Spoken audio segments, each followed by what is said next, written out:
Всім привіт! Це відео вирішив зробити максимально коротким та інформативним. Тож додивіться до кінця та поставте лайк, якщо вам сподобалось. Це допоможе мені визначитися з тим, як надалі вести мій YouTube канал. І так, після зведення спусків переходимо до рукояті. Роблю її по хардкору з висушеного бревна за допомогою рубанка та гріндера. Потім підганяю больстер та висверлюю отвори в рукояті. Після того, як всі деталі підігнані, готуюся до склейки. Трошечки полірнув клинок, гарно його вичистив та протравив, для того, щоб надати невеликий захист від корозії. Далі все склеюємо на епоксидку та начерно шліфуємо на гріндері. Потім іде ручна обробка. Шліфував до 2000 гріт.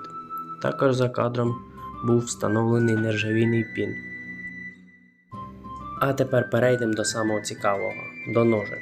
Я підготував кайдекс, термопаралон та знайшов прес.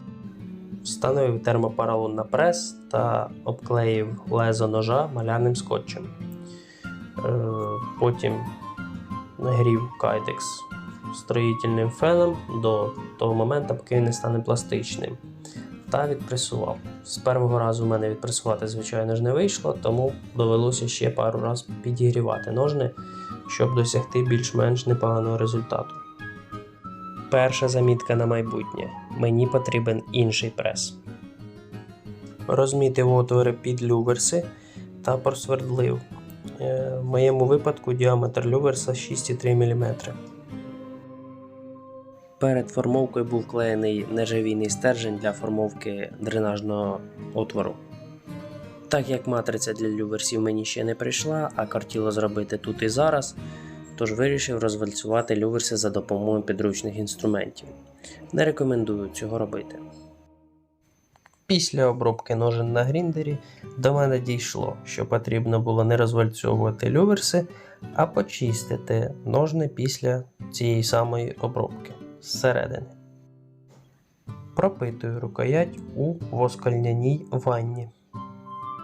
Нарешті мені прийшла матриця, та після деяких допрацювань я все-таки зміг нею скористатись. Результат непоганий, але потрібно трошечки приловчитись. Лайк, підписка, до побачення.